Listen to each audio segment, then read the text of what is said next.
Alam mo, masarap magmahal. Sa totoo lang. Masarap ma-in love. Meron kang karelasyon. Masarap yan.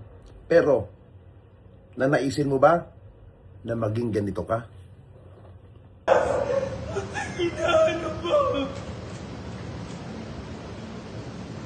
Ano? Putang ina! Nababaliw na ako sa yaman!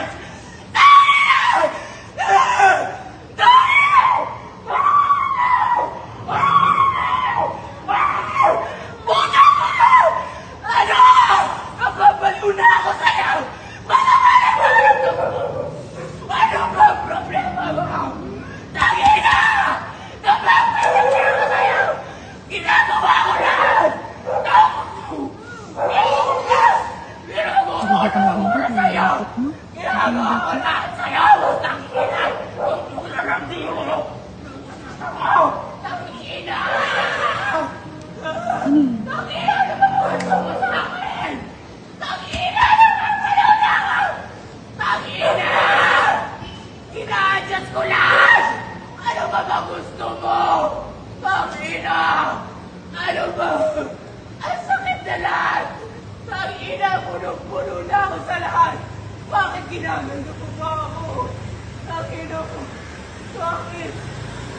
Kaya naman, bago ka magmahal, tiyakin mo sa sarili mo na tama ang iyong pagpapasya. Minsan, sinasabi natin,